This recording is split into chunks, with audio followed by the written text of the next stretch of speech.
عليكم ورحمة الله وبركاته. الحمد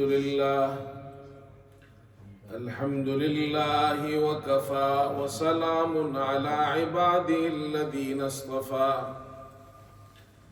أما بعد فأعوذ بالله من الشيطان الرجيم. بسم الله الرحمن الرحيم. ولا تباشروهن وأنتم عاكفون في المساجد تلك حدود الله فلا تقربوها كذلك يبين الله آياته للناس لعلهم يتقون. صدق الله مولانا العظيم. بزرگان محترم اور برادران عزیز، رمضان کے آخری عشرے میں اعتکاف کی سنت ادا کی جاتی ہے، اور حضرت صلی اللہ علیہ وسلم رمضان کے آخری عشرے میں اعتکاف فرماتے تھے. یہی وجہ ہے کہ مسلمان اپنے علاقے کی مساجد میں اعتکاف کرتے ہیں. اعتکاف کے فضائل بھی آئے ہیں احادیث میں، اور اعتکاف کے کچھ مسائل بھی ہیں. مسلمانوں کو معلوم ہونا چاہیے کہ جو خاص طور پر اعتکاف کر رہے ہیں کہ اعتکاف کے مسائل کیا ہیں. تو اس حوالے سے انشاءاللہ چند باتیں بیان ہوں گی. اور اسی طرح رمضان کے آخری عشرے میں لیلۃ القدر ایک مبارک رات ہے جو اللہ تعالیٰ نے اس آخری عشرے میں رکھی ہے، جو اس امت کو اللہ تعالیٰ نے عطا فرمائی ہے، تو اس پر بھی کچھ بات ہوگی. رسول اللہ صلی اللہ علیہ وسلم رمضان کے آخری عشرے میں اعتکاف فرماتے تھے. اس لیے علماء فرماتے ہیں کہ اعتکاف کرنا مسنون ہے، یہ سنت ہے. بعض علماء فرماتے ہیں یہ سنت کفایہ ہے کہ اگر علاقے میں سے کچھ لوگ مسجد کے اندر اعتکاف میں بیٹھ جائے تو سب کی طرف سے یہ سنت ادا ہو جائے گی، سب کے لیے کافی ہو جائے گی. اور اگر علاقے میں کوئی بھی مسلمان مسجد میں اعتکاف نہیں کرتا، سب تارک سنت ہوں گے. اس سنت کو کسی نے بھی زندہ نہیں کیا. تو مسجد میں بعض احباب کو، مسلمانوں کو اعتکاف میں بیٹھنا چاہیے، اور الحمدللہ مسلمان مسجدوں میں اعتکاف کرتے ہیں. اعتکاف کی 3 قسمیں ہیں. ایک قسم تو یہی ہے جو رمضان کے آخری عشرے میں اعتکاف کیا جاتا ہے، یہ مسنون اعتکاف ہے. اور ایک اعتکاف وہ ہے جسے اعتکاف واجب کہا جاتا ہے. اعتکاف واجب وہ اعتکاف ہے کسی شخص نے نظر مانی،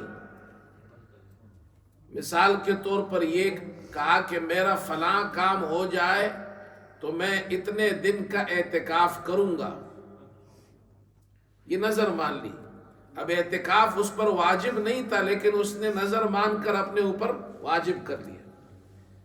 یا اس نے یہ کہا کہ میں اتنے دنوں کا اعتکاف اس نے اپنے اوپر لازم کر لیا کہ میں اتنے دن کے اعتکاف کی نظر مانتا ہوں، تو یہ اپنے اوپر اس نے واجب کر لیا. اب اتنے دن کا اعتکاف اس پر لازم ہو گیا. تیسری قسم اعتکاف وہ نفل ہے. نفل اعتکاف وہ اعتکاف ہے کہ آپ مسجد میں آئے، نفلی اعتکاف کرے، جتنی دیر آپ چاہے اعتکاف کر سکتے ہیں. زیادہ سے زیادہ مدت نفلی اعتکاف کی کوئی نہیں، جتنی زیادہ آپ چاہے کر سکتے ہیں. البتہ کم مدت اس کی کتنی ہے؟ امام ابو حنیفہ رحمۃ اللہ علیہ فرماتے ہیں کہ کم مدت اس کی 1 دن ہے. کم از کم 1 دن نفلی اعتکاف ہونا چاہیے. امام محمد رحمت اللہ علیہ جو امام ابو حنیفہ کے شاگرد ہیں، وہ فرماتے نہیں، اعتکاف نفلی اعتکاف کی کم مدت وہ تھوڑی دیر بھی ہو سکتی ہے۔ آپ مسجد میں آئے، تھوڑی دیر کے لیے اعتکاف کی نیت کر لیں۔ اسی لیے ہم جب مسجد میں آئے تو یہ عادت بنانی چاہیے کہ اعتکاف کی نیت کر لیا کریں، نفلی اعتکاف کا ثواب ملے گا۔ چاہے مسجد میں نماز کے لیے آئے تو اعتکاف کی نیت کر لیں، مسجد میں جتنی دیر رہیں گے اعتکاف کا ثواب ملے گا۔ یہ 3 قسمیں ہو گئی۔ ایک اعتکاف وہ ہے جو واجب ہے،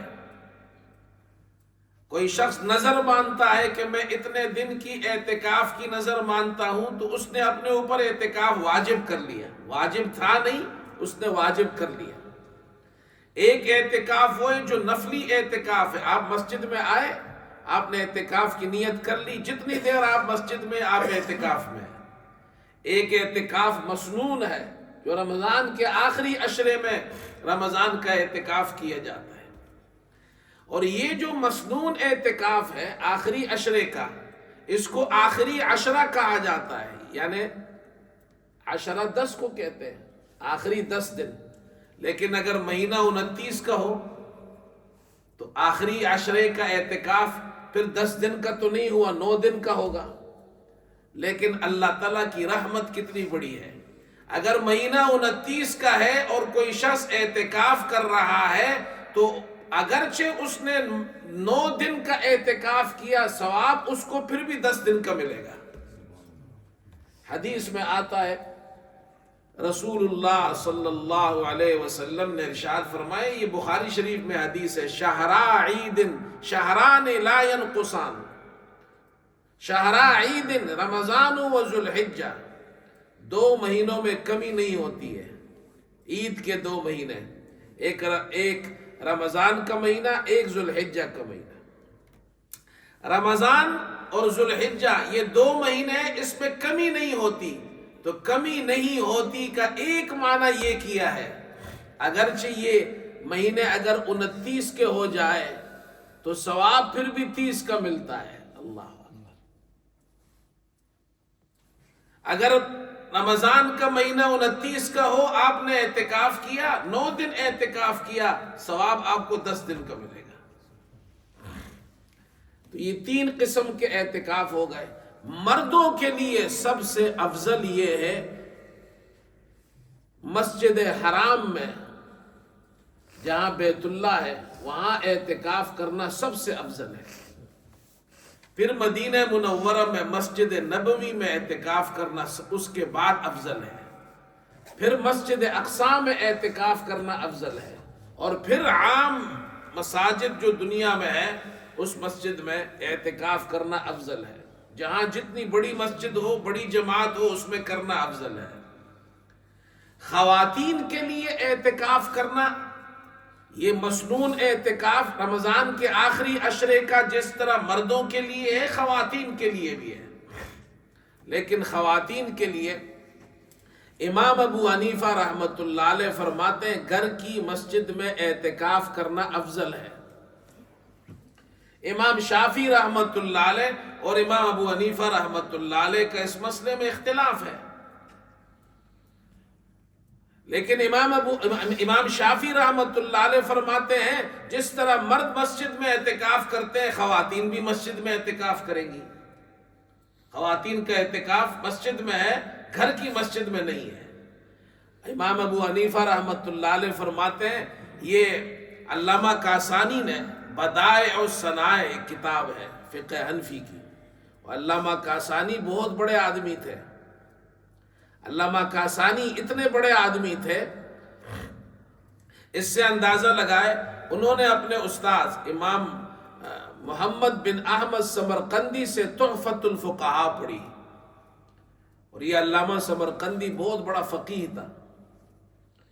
جب ان سے کتاب پڑھی تحفۃ الفقہاء، تو علامہ کاسانی نے اس کی شرح لکھی، بدائع الصنائع، بہت مشہور کتاب ہے۔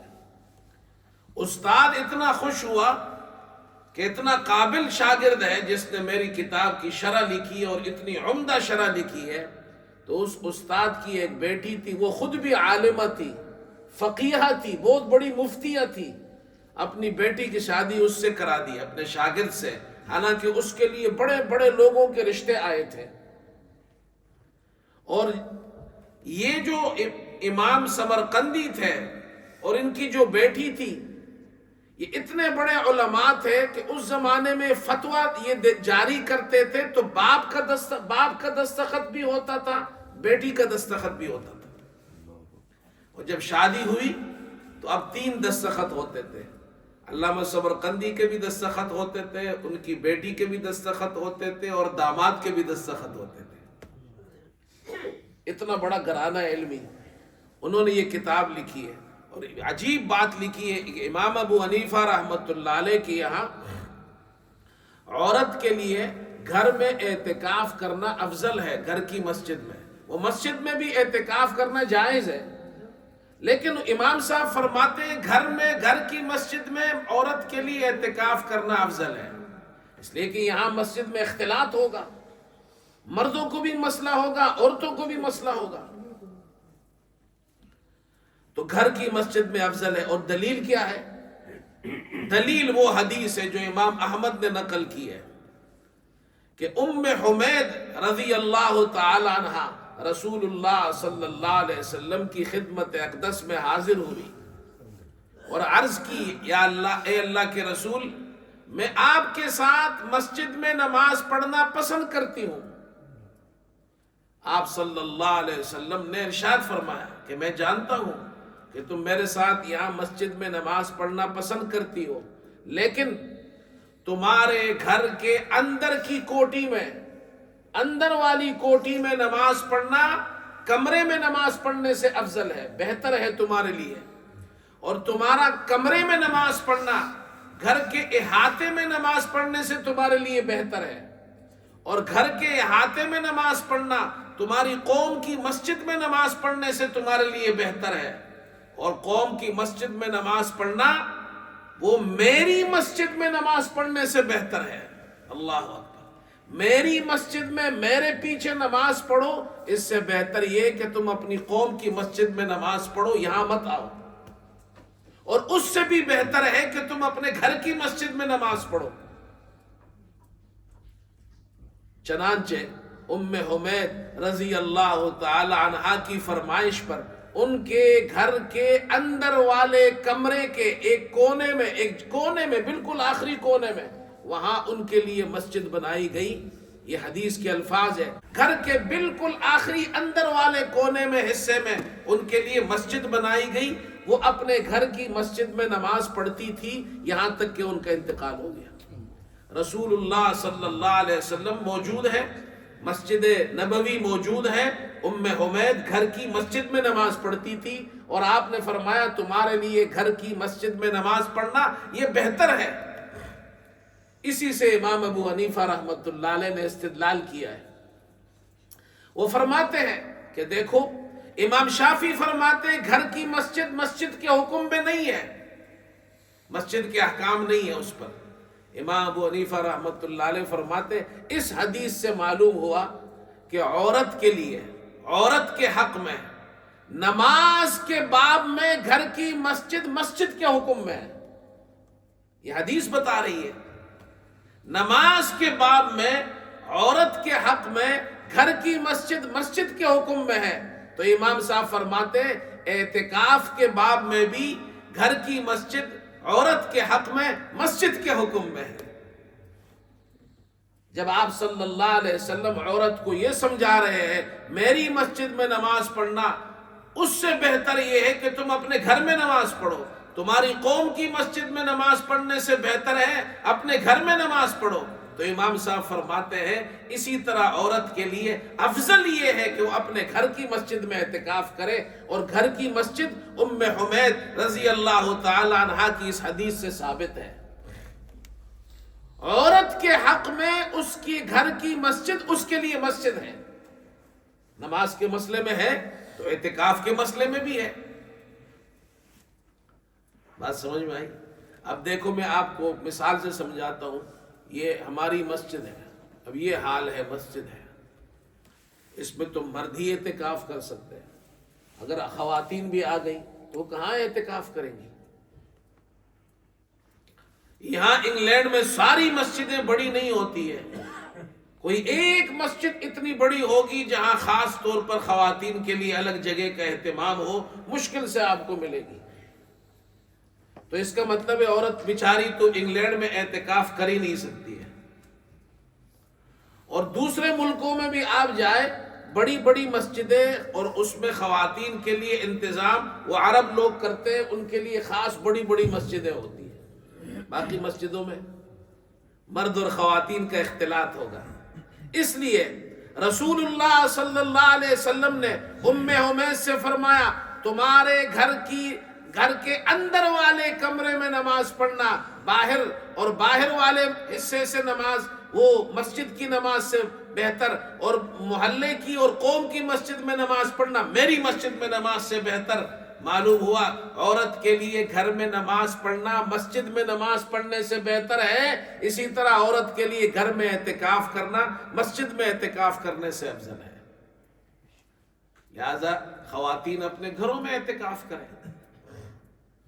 یہ جو ہماری مائیں بہنیں سن رہی ہیں یہ اپنے گھروں میں اعتکاف کریں، جہاں گھر میں نماز پڑھتی ہے بس وہاں نماز بھی پڑھے اور وہیں اعتکاف کرے. انشاءاللہ جو ثواب مردوں کو یہاں ملتا ہے وہ ثواب عورتوں کو گھروں میں ملے گا. رسول اللہ صلی اللہ علیہ وسلم نے اعتکاف کیوں فرمایا؟ اعتکاف کے بہت سے فضائل ہیں، لیکن اعتکاف کی سب سے بڑی فضیلت کہ آپ صلی اللہ علیہ وسلم مسجد میں جا کر اعتکاف کیوں فرمایا آپ نے؟ چنانچہ یہ روایت مختلف حدیث کی کتابوں میں آئی ہے. امام مسلم رحمۃ اللہ علیہ نے یہ روایت نقل کی ہے، صحیح مسلم میں ہے. رسول اللہ صلی اللہ علیہ وسلم نے ایک سال رمضان کے پہلے عشرے میں اعتکاف فرمایا، دوسرے میں بھی فرمایا، تیسرے میں بھی فرمایا، پورے مہینے کا اعتکاف فرمایا. جب پہلے عشرے اور دوسرے عشرے کا اعتکاف فرمایا تو روایات میں احادیث میں اس کی تصریح موجود ہے کہ آپ نے ایک ترکی خیمے میں اعتکاف کیا جس کے دروازے پر چٹائی لگی ہوئی تھی. جب پہلا عشرہ بھی ختم ہوا، دوسرا عشرہ بھی ختم ہوا، آپ خیمے سے باہر تشریف لائے، چٹائی کو ایک طرف کیا، صحابہ سے آپ صلی اللہ علیہ وسلم نے گفتگو فرمایا میں نے پہلے عشرے کا اعتکاف کیا، پھر دوسرے عشرے کا اعتکاف کیا، پھر میرے پاس کوئی آیا یعنی فرشتہ آیا، اور اس فرشتے نے مجھے بتایا کہ لیلۃ القدر رمضان کے آخری عشرے میں ہے، لہذا جو میرے ساتھ ہے اعتکاف کرنا چاہے تو اعتکاف کرے. چنانچہ صحابہ نے آپ کے ساتھ اعتکاف کیا. جب اعتکاف کیا اسی حدیث میں آپ صلی اللہ علیہ وسلم نے ارشاد فرمایا مجھے وہ رات دکھائی گئی تھی، مجھے وہ رات یعنی لیلۃ القدر کی رات دکھائی گئی ہے، اور اس کی نشانی یہ ہے کہ اس رات کی صبح میں نے اپنے آپ کو پانی اور مٹی میں سجدہ کرتے ہوئے پایا ہے. چنانچہ راوی کہتے ہیں کہ 21ویں رات تھی، رمضان کی 21ویں شب تھی، اور آپ صلی اللہ علیہ وسلم نے عبادت کی، اور صبح اور رات کو مسجد بارش ہوئی تو مسجد کچی تھی تو مسجد ٹپکی، اور ٹپکنے کی وجہ سے نیچے بھی زمین بھی کچی تھی تو پانی اور مٹی یعنی کیچڑ وہاں بن گیا. آپ صلی اللہ علیہ وسلم نے سجدہ فرمایا، اور صبح جب نماز کے بعد دیکھا تو آپ صلی اللہ علیہ وسلم کی پیشانی مبارک پر اور ناک مبارک پر مٹی اور پانی کے نشان تھے. معلوم ہوا رسول اللہ صلی اللہ علیہ وسلم نے جو اعتکاف کیا ہے لیلۃ القدر کی تلاش میں کیا ہے. لیلۃ القدر اگر مل گئی تو اس سے بڑی اور کیا نعمت ہوگی، اور معتکف جو اعتکاف میں بیٹھے گا اسے لیلۃ القدر مل جائے گی. اسی لیے ہم یہاں ساتھیوں سے کہتے ہیں 10 رات کا 10 دن کا اعتکاف آپ کریں. اگر 10 دن کا نہیں کر سکتے ہیں تو رات کو یہاں مسجد میں آ جایا کرے, صبح جاب پہ جایا کرے, رات کو مسجد آ جایا کرے, آپ کو بھی لیلۃ القدر مل جائے گی. پارٹ ٹائم اعتکاف کرے, صبح کام پر جائے, شام کو مسجد میں آ جائے, مسجد میں بیٹھیں گے, لیلۃ القدر آپ کو بھی مل جائے گی. خواتین ہیں وہ گھروں میں بیٹھ جائے, جہاں نماز پڑھتی ہے عبادت کرتی رہے اور اعتکاف کی نیت کر لے, ان کو بھی جناب لیلۃ القدر مل جائے گی. لیلۃ القدر کیا ہے؟ اللہ اکبر. لیلۃ القدر اللہ تعالیٰ نے ایک رات اس امت کو عطا فرمائی ہے جو کسی امت کو اللہ نے نہیں عطا فرمائی. قرآن کریم میں ایک سورت ہے سورہ قدر کے نام سے, اور یہ سورت اس وقت نازل ہوئی کہ آپ صلی اللہ علیہ وسلم نے بنی اسرائیل کے ایک بہت عابد اور نیک شخص کا ذکر کیا جس نے 1000 مہینے تک اللہ کی عبادت کی. رات کو عبادت کرتا تھا, دن کو جہاد کرتا تھا. اب 1000 مہینے یعنی اس کی عمر کتنی لمبی ہوگی, اور پھر اس نے 1000 مہینے تک اللہ کی عبادت کی. تو رسول اللہ صلی اللہ علیہ وسلم نے جب یہ واقعہ بیان فرمایا, اللہ تعالیٰ نے یہ سورت نازل فرمائی سورہ قدر کہ ہم نے آپ کو اور آپ کی امت کو ایک رات عطا فرمائی ہے لیلۃ القدر جو 1000 مہینے کی عبادت سے افضل ہے. یہ اس امت کی خصوصیات میں سے ہے, اس امت کی شان ہے یہ. چنانچہ یہ آیت نازل ہوئی اور اس کو لیلۃ القدر کہتے ہیں. فرمایا انا انزلناہ فی لیلۃ القدر, بے شک ہم نے اسے یعنی قرآن کو لیلۃ القدر میں اتارا ہے. لیلۃ القدر کو لیلۃ القدر کیوں کہتے ہیں؟ قدر, امام زہری فرماتے ہیں کہ اس کو لیلۃ القدر کہتے ہیں, اس کی عظمت اور اس کے شرف کی طرف اشارہ ہے. یہ بڑی عظیم رات ہے. اور ابو بکر وراق کہتے ہیں کہ لیلۃ القدر کو لیلۃ القدر اس لیے کہتے ہیں کہ یہ انسان, اس کی کوئی قدر نہیں تھی, کوئی قیمت نہیں تھی, لیکن جب یہ رات لیلۃ القدر میں اٹھتا ہے, عبادت کرتا ہے, تو اس کی اللہ کے یہاں اس کی قدر و منزلت ہو جاتی ہے. اس لیے اس کو لیلۃ القدر کہا جاتا ہے. ایسی رات ہے کہ عبادت کرو, اللہ تمہاری قدر بھی بڑھا دے گا. اور بعض علماء فرماتے ہیں قدر تقدیر سے ہے. لیلۃ القدر کو لیلۃ القدر اس لیے کہتے ہیں کہ اس میں اللہ نے تقدیر میں جو فیصلے کیے ہیں, تقدیر ازلی میں, تو وہ فیصلے اللہ تعالیٰ ایک رمضان سے دوسرے رمضان تک کے جو فیصلے ہوتے ہیں وہ فرشتوں کو اللہ سپر کر دیتا ہے. جن فرشتوں کا کام دنیا کے اندر تدبیر ہے, تنفیذ امور ہے, ان کو اللہ تعالیٰ سپرد کر دیتا ہے. ایک سال سے, ایک رمضان سے دوسرے رمضان تک کتنے بچے پیدا ہوں گے, کتنے مریں گے, رزق کتنا ہے, بارش کتنی ہوگی, کتنے لوگ حج پہ جائیں گے, کتنے لوگوں کی شادیاں ہوں گی, یہ سارے کام جو طے ہیں ایک رمضان سے دوسرے رمضان تک. اس لیے اس کو کہتے ہیں لیلۃ القدر. انا انزلناہ فی لیلۃ القدر وما ادراک ما لیلۃ القدر. آپ کو کچھ معلوم ہے کہ لیلۃ القدر کیا ہے؟ لیلۃ القدر خیر من الف شہر. لیلۃ القدر وہ مبارک رات ہے جس میں عبادت کرنا 1000 مہینے کی عبادت سے افضل ہے. 1000 مہینہ 83 سال بنتے ہیں, 83 ایئرز, 83 سال کی عبادت سے ایک رات میں لیلۃ القدر میں عبادت کرنا زیادہ افضل ہے. یہ شان ہے اس رات کی جو اللہ تعالیٰ نے اس امت کو عطا فرمائی ہے. امام قرطبی رحمت اللہ علیہ نے اس لیلۃ القدر کی شان میں بہت سی بہت سے فضائل ذکر کیے ہیں. ایک بات یہ بھی ذکر کی ہے کہ حضرت سلیمان علیہ السلام کی حکومت 500 مہینے تھی اور ذوالقرنین کی حکومت بھی 500 مہینے تھی. تو دونوں کو ملاؤ تو کتنے ہو گئے؟ 1000 مہینہ. 1000 مہینہ یعنی دونوں کی، حضرت سلیمان نے پوری دنیا پر حکومت کی، ذوالقرنین نے بھی، اور دونوں کی حکومت 500 مہینے. دونوں کو ملاؤ، ان دونوں کی حکومت 1000 مہینے یعنی 83 سال. اور اللہ تعالیٰ نے اس امت کو یہ رات عطا فرمائی ہے جو 1000 مہینے سے بہتر ہے.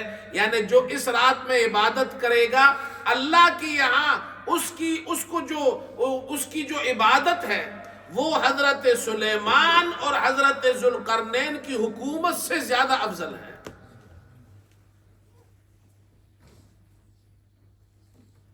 اللہ اکبر. خیر من الف شہر، لیلۃ القدر خیر من الف شہر. لیلۃ القدر 1000 مہینے سے بہتر ہے. 83 سال. امام قرطبی رحمت اللہ علیہ فرماتے ہیں خیر من الف شہر. الف شہر یہ عربی زبان کی تعبیر ہے، اور عربی زبان میں الف شہر یہ جو تعبیر ہے الف شہر، اس سے مراد صرف 1000 مہینے نہیں ہوتے، اس سے مراد ہے پورا زمانہ. اس سے مراد کیا ہے؟ پورا زمانہ. چنانچہ قرآن میں دوسری جگہ آیا ہے یود احدهم لو يعمر الف سنہ. یہ جو یہودی ہے یہ چاہتے ہیں، ان میں سے ہر ایک یہ چاہتا ہے کہ اس کی عمر 1000 سال ہو. 1000 سال نہیں ہے، وہ چاہتا ہے ہمیشہ زندہ رہے. تو الف شہر کا معنی کیا ہوتا ہے عربی زبان میں؟ ہمیشہ.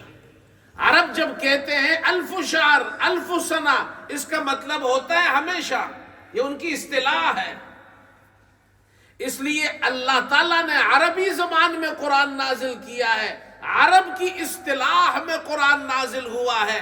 تو لیلۃ القدر خیر من الف شہر، اس کا یہ معنی نہیں ہے لیلۃ القدر 1000 مہینے سے بہتر ہے، بلکہ اس کا معنی یہ ہے ایک رات لیلۃ القدر میں عبادت کرنا سارے زمانے میں عبادت کرنے سے بہتر ہے.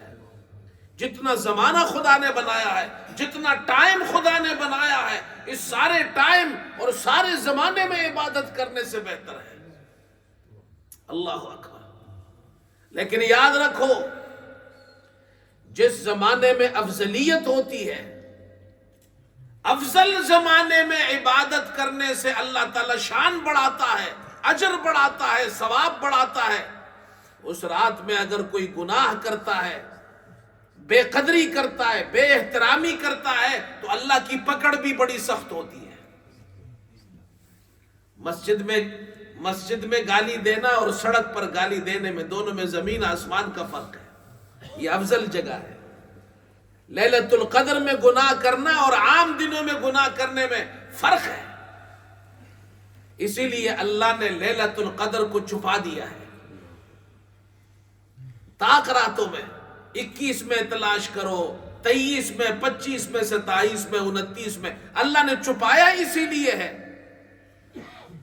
کہ اگر یہ رات معلوم ہو تو کچھ لوگ تو عبادت کریں گے، اسی رات میں آ جائیں گے، پھر آئیں گے بھی نہیں.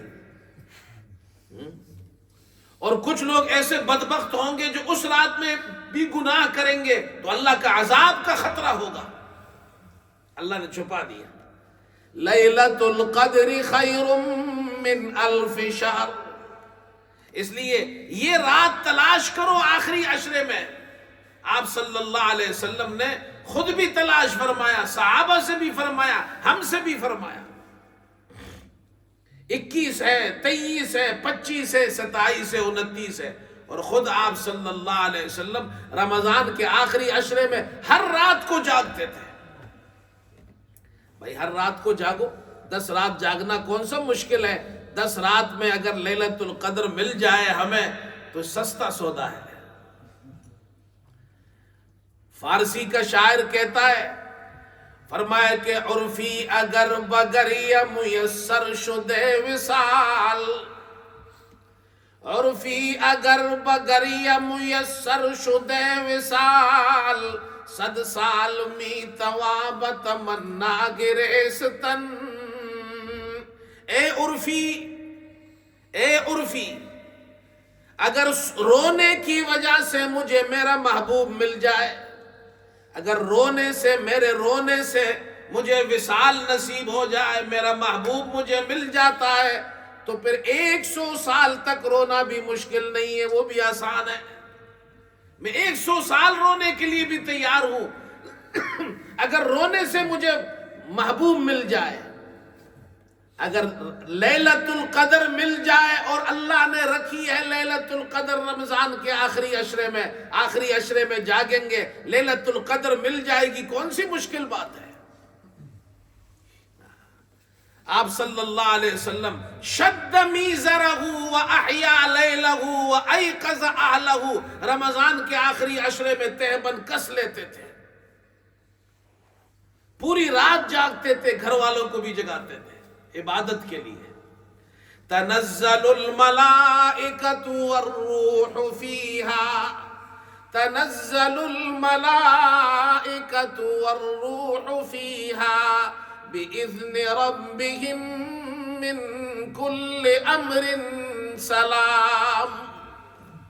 اللہ اکبر، یہ وہ مبارک رات ہے جس رات میں فرشتے اور حضرت جبرائیل علیہ السلام اللہ کے حکم سے نازل ہوتے، زمین پر آتے ہیں۔ حدیث میں آتا ہے حضرت جبرائیل علیہ السلام فرشتوں کی ایک جماعت کو لے کر زمین پر تشریف لاتے ہیں۔ تنزل الملائکۃ والروح فیہا بِإِذْنِ رَبِّهِمْ، اللہ کے حکم سے آتے ہیں، من کل امر، اے بکل امر، ہر امر خیر کے ساتھ نازل ہوتے ہیں۔ وہ امر خیر کیا ہے؟ جو امر خیر فرشتے لے کر نازل ہوتے ہیں، وہ امر خیر کیا ہے؟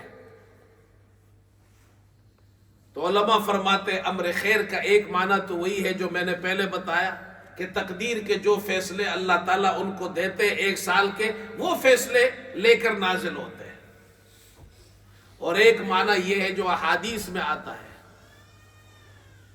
کہ حضرت جبرائیل علیہ السلام اور فرشتے زمین پر آتے ہیں اس رات میں، جو بھی مسلمان عبادت کرتا ہے، قیام میں ہو، قعود میں ہو، ذکر کر رہا ہو، تسبیح پڑھ رہا ہو، قرآن پڑھ رہا ہو، نماز پڑھ رہا ہو، لیلۃ القدر میں حضرت جبرائیل اور فرشتے آ کر اس نمازی کے لیے، اس نیکوکار کے لیے جو لیلۃ القدر میں عبادت کر رہا ہے، حضرت جبرائیل اور فرشتے اس کے لیے دعائیں کرتے ہیں، رحمت کی دعائیں کرتے ہیں، یصلون رحمت کی دعائیں کرتے ہیں، یسلمون سلامتی کی دعائیں کرتے ہیں۔ فرشتے آ کر سلامتی کی دعائیں کریں، چاہے خواتین گھر میں نماز پڑھے، مرد نماز پڑھے، مسجد میں اعتکاف کرنے والے نماز پڑھے، جو بھی نماز پڑھ رہا ہے، ذکر کر رہا ہے، دعائیں مانگ رہا ہے، فرشتے اور حضرت جبرائیل ان کے لیے سلامتی کی دعائیں کرتے ہیں، رحمت کی دعائیں کرتے ہیں۔ اللہ تنزل الملائکۃ والروح فیہا بِإِذْنِ رَبِّهِمْ من کل امر سلام ہی حتی مطلع الفجر۔ یہ رات سلامتی والی رات ہے، یہ رات اللہ تعالیٰ نے اس امت کو عطا کی ہے، اور یہ جو اس رات میں جو اللہ کی طرف سے خیریں مل رہی ہیں، جو رحمتیں مل رہی ہیں، یہ رات ہی حتی مطلع الفجر، طلوع فجر تک یہ سلسلہ جاری رہتا ہے۔ اس لیے ان راتوں میں اللہ کی عبادت کرنی چاہیے زیادہ سے زیادہ۔ اب لوگ پوچھتے ہیں ہم کیا عبادت کریں، لیلۃ القدر میں کیا عبادت کریں؟ یہ سوال حضرت عائشہ صدیقہ رضی اللہ تعالی عنہا نے رسول اللہ صلی اللہ علیہ وسلم سے کیا تھا، اے اللہ کے رسول، اگر مجھے لیلۃ القدر مل جائے تو میں کیا اللہ سے مانگوں؟ آپ صلی اللہ علیہ وسلم نے فرمایا یہ دعا کرو، اللہم انک عفو تحب العفو فاعف عنی، اے اللہ تو معاف کرنے والا ہے، معافی کو پسند کرتا ہے، بس مجھے معاف فرما۔ اللہم انکا عفو تحب العفو فاعف عنی. عنی کا معنی ہے مجھے معاف فرما. فاعف عنا کہیں گے اللہ ہم سب کو معاف فرما. یہ دعائیں مانگے اللہ سے اور معاف ہو گئے. اللہ نے معاف کر دیا، وہ سارے گناہ صاف ہو جائیں گے، کلین ہو جائے گا. اس کا جو اعمال نامہ ہے اس میں سے گناہ ختم ہو جائیں گے. لیکن بھائیو اللہ تعالیٰ گناہوں کو تو معاف کرتا ہے، اس میں کوئی شک نہیں ہے. توبے سے گناہ معاف ہوتے ہیں، سچی توبہ کرنے سے گناہ معاف ہوتے ہیں، استغفار کرنے سے گناہ معاف ہوتے ہیں. اور معاف اللہ تعالیٰ معاف کرنے والا ہے، معافی کو پسند فرماتا ہے. لیکن حقوق العباد ہے، جو حقوق العباد ہے، بندوں کے حقوق ہیں، وہ صرف معافی سے توبہ کرنے سے معاف نہیں ہوتے، وہ ادا کرنے پڑیں گے. قرضہ لیا ہے تو لوگوں کا قرضہ واپس کریں. کسی کی زمین اگر ہتھیا لی ہے، کسی پہ ظلم کیا ہے، تو وہ لیلۃ القدر میں دعائیں کرنے سے معاف نہیں ہوگا، وہ اس کو واپس کرنا پڑے گا. بہن کو میراث میں حصہ نہیں دیتے ہیں، باپ کا حصہ ہے، بیٹوں نے لے لیا ہے، بیٹی کو نہیں دیا ہے، وہ لیلۃ القدر میں دعائیں کرنے سے معاف نہیں ہوگا، وہ دینا پڑے گا. اسی طرح بھائی سمجھ میں آئی بات. اور آئندہ گناہ نہ کرنے کا عزم کرے کہ آئندہ گناہ نہیں کروں گا، پھر اللہ سے معافی مانگے. وہ اللہ بڑا بادشاہ ہے، وہ معاف کر دیتا ہے. اس لیے توبہ کرے اللہ سے لیلۃ القدر میں. اور رسول اللہ صلی اللہ علیہ وسلم نے یہ دعا سکھائی ہے، یہ دعا مانگے اللہم انکا عفو تحب العفو فاعف عنی. اللہ توفیق دے نماز پڑھے، اللہ تعالیٰ توفیق دے قرآن کی تلاوت کرے، ذکر و اذکار کرے، عبادت کرے، گھروں میں ماحول بنائے، خواتین بھی گھروں میں عبادت کریں. یہ آخری 10 راتیں ہیں، ان 10 راتوں کے اندر خوب عبادت کرے، اور یہ رات بھی ہمیں مل جائے، اللہ ہم سے راضی ہو جائے، گناہ ہمارے معاف ہو جائے. اللہ ہم سب کو عمل کی توفیق عطا فرمائے. وآخر دعوانا الحمدللہ.